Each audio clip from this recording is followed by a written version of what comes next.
저희 아이가 대치동을 안 가봤어요. 저희 분당에서 한 30분 정도면 이제 대치동을 갈 수가 있는데, 대치동을 안 가서 저는 오히려 서울대를 간 것 같아요. 그런 엄마들이 있었거든요. 대치동 가서 누구 어떤 선생님 강의 들어야 되는데, 그렇게 이제 많이 얘기를 했는데, 저는 그냥 애만 바라보고 절대적인 기준이 있거든요. 애가 뭐 모의고사가 안 나온다. 내신은 학교에서 잘 나오는데 모의고사가 안 나온다. 그러면 이건 좀 빨간 불이 들어온 거거든요. 국어는 누구누구 걸 들어야 되는데, 수학은 누구누구 걸 들어야 되는데, 이런 얘기를 주변에 엄마들이 하는데, 저는 애가 모의고사 성적을 보니까 모의고사 성적도 내신하고 비슷하게 나와요. 내신이 1등급인데 모의고사도 1등급 나왔기 때문에 정시로도 갈 수 있어 생각을 했기 때문에 대치동에 갈 필요가 없었어요. 서울대, 연대, 고대가 이제 다 동시 합격을 1단계에서 했거든요. 고등학교 3학년 1단계 합격자 발표가 내일이 수능이잖아요. 수능 끝나면 바로 1단계 합격자가 발표가 나와요. 그 당시에는 한 일주일 후에 구술 면접을 봤어요. 구술 면접 볼 때는 앞이 캄캄하더라고요. 다 합격을 하고 나니까 그 다음에 면접을 어떻게 준비하지? 그때 대치동에 한번 한 5일 끊어가지고 5일 갔는데 떨어졌어요. 오히려 대치동을 가서 연대 고대는 붙었는데 서울대가 떨어졌어요.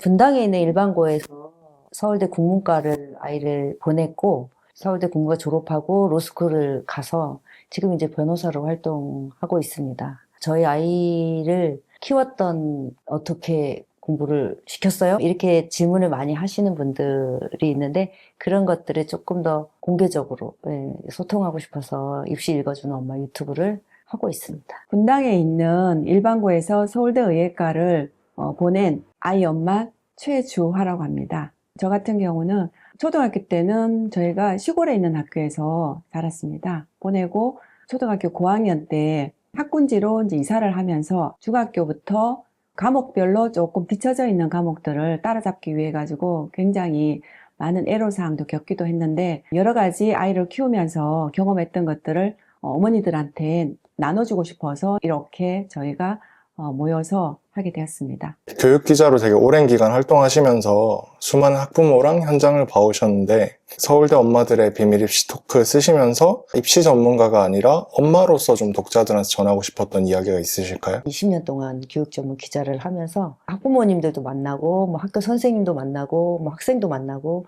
사람들을 이제 만나다 보니까 보통 사람들이 그 학생은 학생 입장에서만 보고, 엄마는 엄마 입장에서만 보고 이렇더라고요. 학교는 또 학교 입장에서 얘기를 해요. 그런데 이게 중간에 어떤 소통하는 사람이 전달자가 있어야 되더라고요. 그러니까 학교에 대해서 엄마들이 오해하는 부분도 있고, 학교가 엄마들에 대해서 약간 오해하는 부분도 있어요. 조금 그런 것들을 제가 전달을 이렇게 많이 하는 역할을 이렇게 하다가 보니까, 뒷이야기, 엄마들의 그 학교에 직접 하지 못하는 얘기라든지 학원에 직접 하지 못하는 얘기라든지, 또 우리 아이한테, 사실 요즘 애들 건들면 안 되잖아요.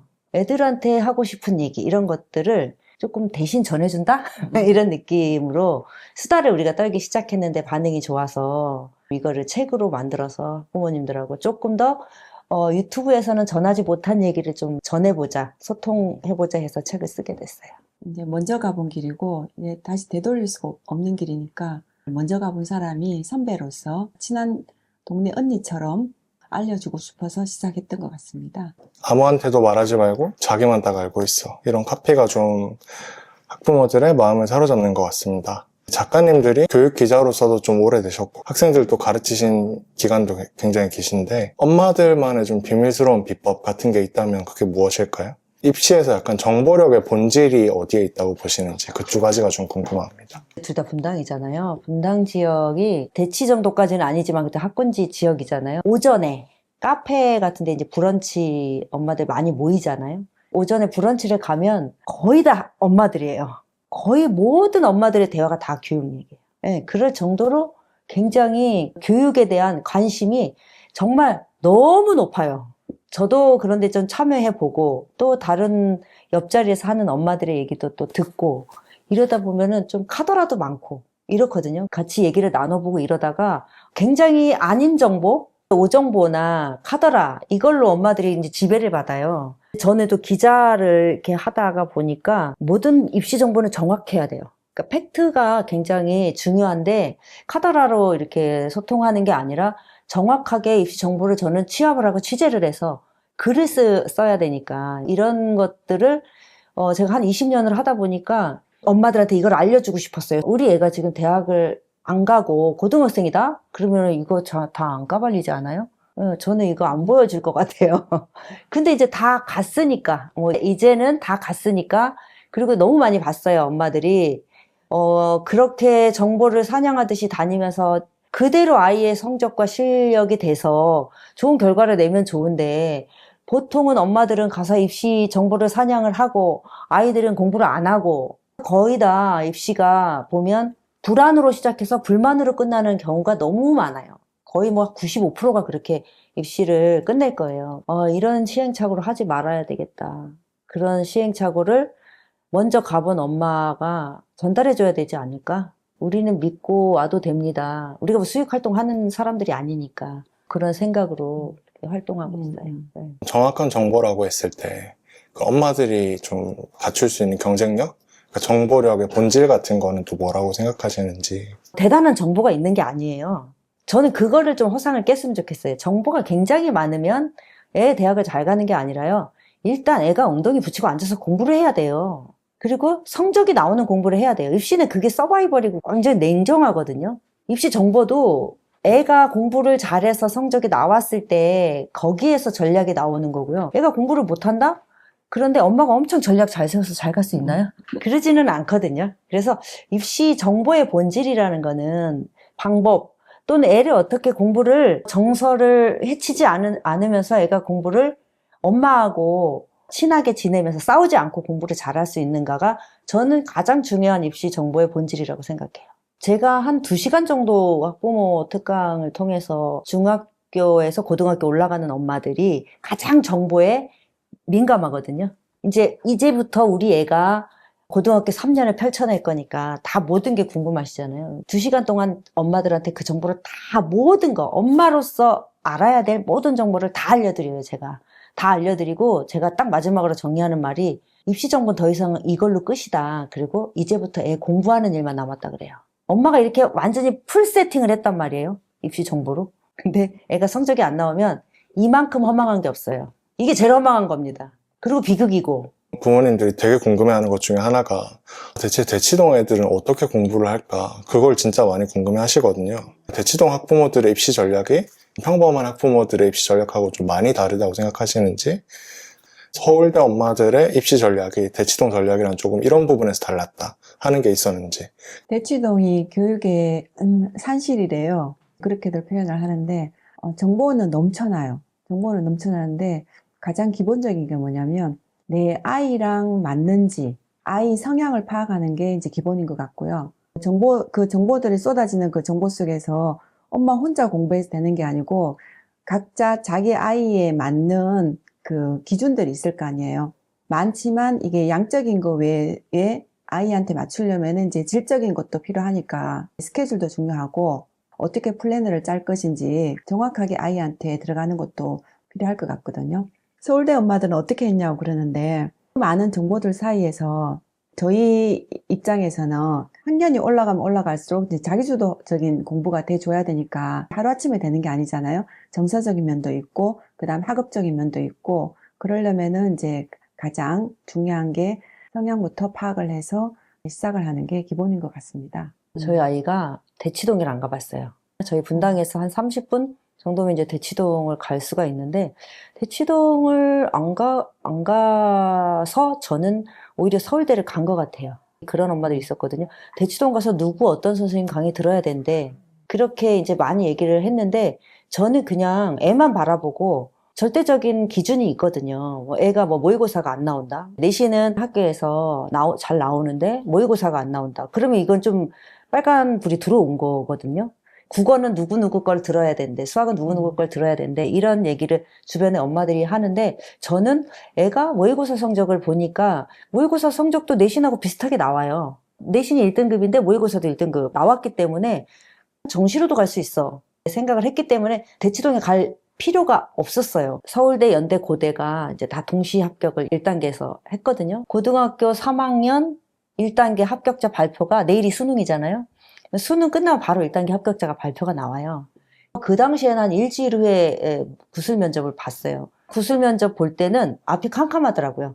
다 합격을 하고 나니까 그 다음에 면접을 어떻게 준비하지? 그때 대치동에 한번 한 5일 끊어가지고 5일 갔는데 떨어졌어요. 오히려 대치동을 가서 연대 고대는 붙었는데 서울대가 떨어졌어요. 우리 딸한테 나중에 들어보니까 이러더라고요. 그때 그냥 집에서 구술 면접 준비했으면은 오히려 차분하게 준비했을 텐데 전국에서 모든 애들이 다 온다는 거예요, 대치동에. 거기가 자리가 없어요. 구술 면접을 1대1 코칭처럼 해야 되는 건데 한 반에 50명, 60명 있는데 들어가서 로봇처럼 암기했다는 거예요. 그러니까 떨어지지. 대치동에 대한 좀 안 좋은 기억이 있거든요. 그 다음에 서울대를 다시 써서 이제 들어간 건데 그 다음에는 대치동을 안 갔죠. 그냥 고려대학교를 자유전공학부를 1년에 다녔어요. 그 다음에 한번 넣어본 건데 대학에서 좀 구술 면접 형식으로 많이 했으니까 면접을 그냥 편안하게 본 것 같아요. 다시 서울대가 된 건데 제 말씀의 요지는 대치동에 맞는 애가 있을 것 같아요. 대치동에 그 선생님 찾아가는 친구들도 있고 또 좋은 실적을 내기도 해요. 맞아야 된다고 생각해요. 대치동에 가서 효과를 보는 애가 있고 안 가야 되는 애.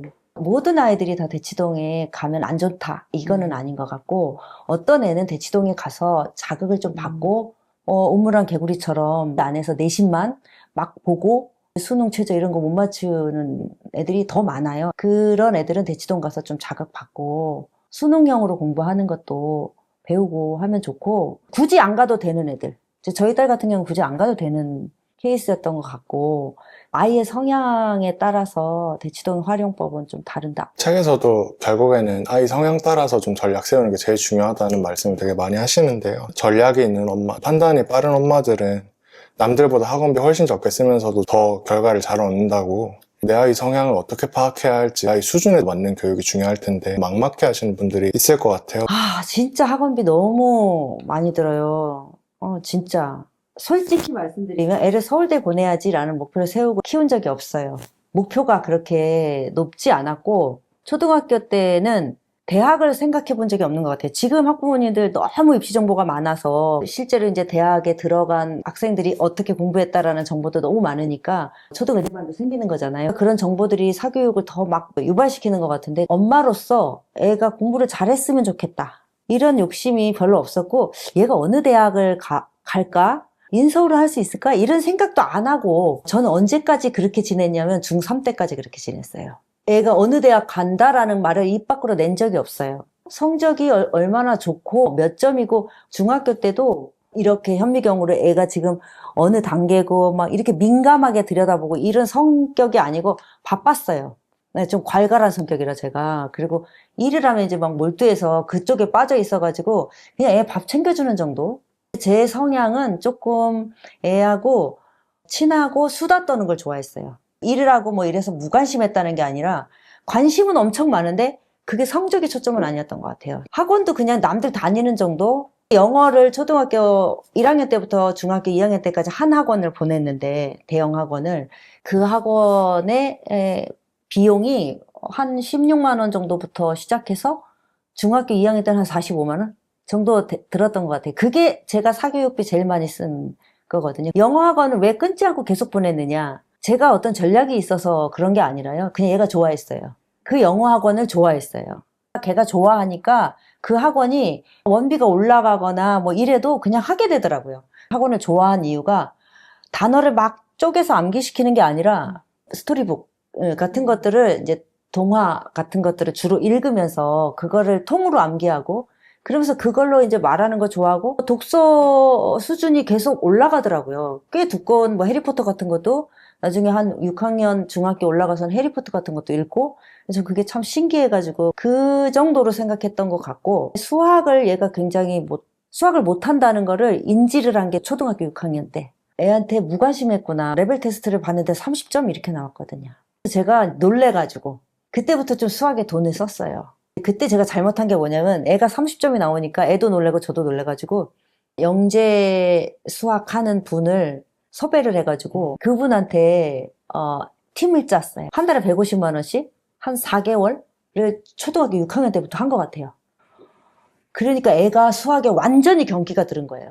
애가 수학을 못한다고 알았잖아요. 학교 성적이 95, 100점을 맞았기 때문에 못한다는 생각을 안 했는데 그 학교의 전통이 뭐냐면 딱 초등학교 6학년 때 중학교 올라가기 전에 엄청 어렵게 내요. 애들을 깜짝 놀라게 만들어요. 너 정신 차리고 공부해야 된다. 시그널을 주는 건데 우리 애가 60 몇 점을 맞은 거예요. 그러니까 놀래가지고 왜 수학이 왜 이래? 레벨 테스트를 학원에 또 막 부랴부랴 가가지고 이제 그 사단이 난 거거든요. 제가 진짜 잘못한 게 3개월, 4개월을 지금 월 150만 원씩 주고 선생님을 붙여가지고 했잖아요. 영재 수학을 가르치는 선생님인데 우리 아이 같이 수학의 기초가 하나도 없는 애를 보면 어떻겠어요? 한심하지. 그러면서 애한테 뭐라고 하냐면 애가 거기만 갔다 오면 울어요. 노트 쓰는 것부터 시작해서 모든 얘 일거수일투족을 다 구박하는 거야. 그걸 제가 잘못한 거예요. 그 선생님 잘못이 아니라 잡돌이를 하라 그랬어요. 얘를 그냥 잡아 족치세요 이랬어요. 너무 놀래가지고. 그게 진짜 시행착오예요. 얘가 수학을 너무 싫어하게 됐어요. 그게 트라우마인 거예요. 한 번도 공부 때문에 혼내본 적이 없어요. 애가 처음으로 공부 때문에 선생님한테 모욕적인 말도 듣고 자존심 상하는 뭐 이런 것들을 다 겪은 거예요. 3개월 동안. 울면서 저한테 어느 날 그러더라고요. 선생님한테 얘기를 들으면 내 머리에서 돌가루가 떨어지는 것 같아 이래요. 그 환경을 제가 돈을 월 150만 원씩이나 주면서 만들어줘서 울면서 그 얘기를 하는데 그때 딱 자각이 들더라고요.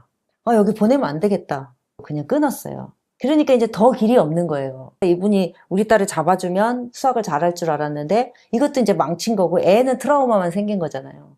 그 다음부터는 진짜 완전히 차곡차곡 하는 학원을 중학교 1학년 때부터 6년을 보냈어요. 그러니까 애한테 어떤 실수를 한 거냐면 제가 수학을 모르면서 성적만 가지고 애한테 막 이렇게 한 거예요. 제가 그 다음부터 어떻게 했냐면 잘 아는 원장님한테 애를 그냥 보내고 저는 수학을 1도 모릅니다. 그냥 다 맡겼어요. 일체 애한테 수학에 대해서 관여를 안 하고 그 원장님한테 다 맡겨서 6년을 그 원장님이 이제 끌어안고 애를 봐줘서 고2 때부터는 다 1등급을 받은 거거든요.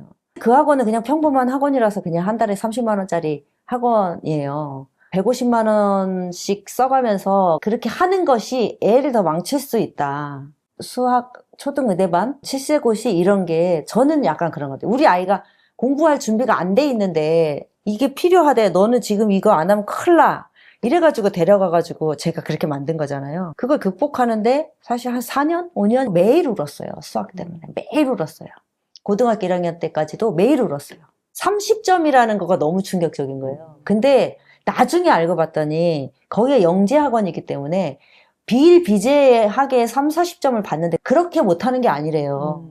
그냥 절대적인 수치로 만점에 30점은 너무한 거야. 제가 국어는 애를 학원을 안 보냈는데 우리 애가 국문과를 갈 정도로 국어는 그냥 안 틀렸거든요. 제가 국어를 전공을 해서 국어를 왜 가르쳐? 이런 거예요. 근데 수학은 제가 못하니까 큰일 났다 이렇게 하는 거지. 근데 국어는 아니 국어학을 왜 돈 주고 보내? 이러거든요 제가. 왜 글을 못 써? 왜 이게 못 읽어? 이런 거예요. 생활 속에서 너무나 자연스럽게 그냥 언어가 스미게끔 완전히 고차원적으로 가르쳐 준 거더라고요. 나중에 알고 봤더니.